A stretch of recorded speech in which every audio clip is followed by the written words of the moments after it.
26 सितंबर 2025 दोपहर के करीब 12:30 बजे दर्जनों की संख्या में पुलिस ऑफिसर सोनम वांगचुक के घर में घुस जाते हैं। बिना किसी कोर्ट ऑर्डर के उनके घर की तलाशी ली जाती है और उनके मोबाइल फोन्स और इलेक्ट्रॉनिक डिवाइसेस को छीन लिया जाता है। इसके बाद उन्हें अरेस्ट करके सीधा एयरपोर्ट ले जाया जाता है।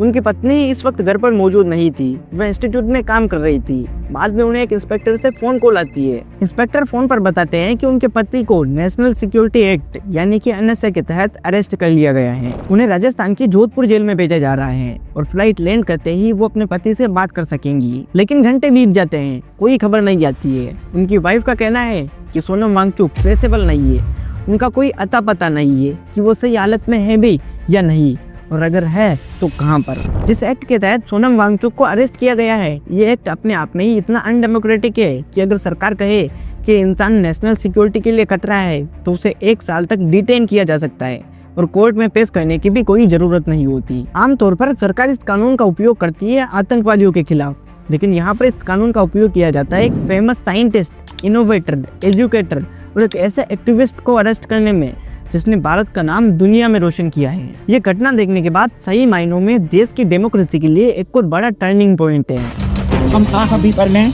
तो हो जाते हैं बदनाम, वो कत्ल भी करें तो चर्चा नहीं होता।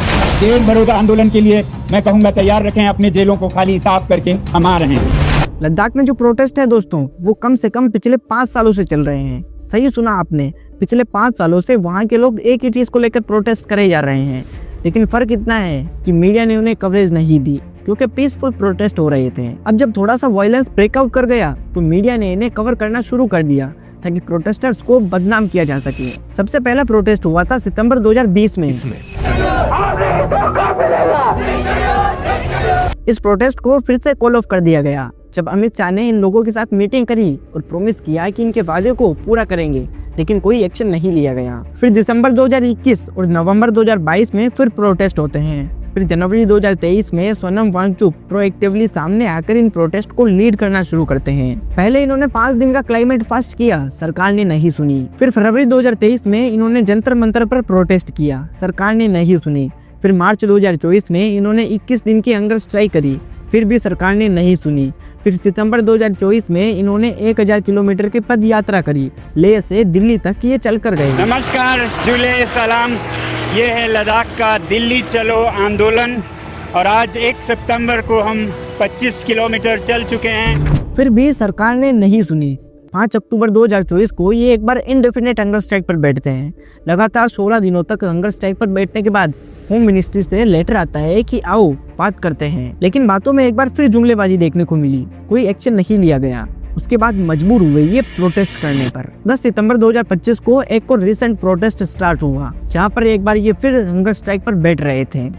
हम 15 लोग अनशन पर हैं, जो आमरण अनशन की कड़ी है, जिसमें कि इस बार हम 5 हफ्ते यानी कि 35 दिन अनशन पर रहेंगे या मरेंगे, जो भी पहले हो। और एक चीज मैं यहाँ पर पहले ही क्लियर कर दूं कि इन सभी प्रोटेस्ट में, इन सभी हंगर स्ट्राइक्स में लद्दाख के लोगों की एक ही डिमांड रही है कि लद्दाख को 6th शेड्यूल में ऐड करना और स्टेटहुड बनाना। अब शायद आप लोग पूछोगे कि क्यों जरूरी है ये लद्दाख के लोगों को देना, तो लद्दाख का पर्यावरण, लद्दाख की वादियाँ, लद्दाख का कल्चर और लद्दाख की डेमोक्रेसी का सवाल है। बिना किसी 6th शेड्यूल के और स्टेटहुड के ये खतरे में आ जाते हैं। तो आखिर सवाल ये उठता है कि क्यों बीजेपी को लद्दाख के लोगों की हंगर स्ट्राइक्स और प्रोटेस्ट दिखाई नहीं दे रहे? क्यों सरकार लद्दाख के लोगों को जेल में डालने और बदनाम करने में तुली हुई है? इसका जवाब है अडानी अंबानी, अडानी अंबानी, अंबानी अडानी, अंबानी अडानी। यानी कि सरकार लद्दाख की जमीन को कॉर्पोरेट्स को देना चाहती है, वहाँ माइनिंग करवाना चाहती है, वहाँ के जंगलों को तबाह करना चाहती है। अंबानी अडानी, अंबानी अडानी। आशा करता हूँ दोस्तों आपको सब चीज़ें सही से समझ में आई होगी। वीडियो पसंद आया तो वीडियो को लाइक, शेयर और चैनल को सब्सक्राइब जरूर कीजिएगा। बाकी मिलते हैं किसी नए वीडियो के अंदर, तब तक के लिए धन्यवाद।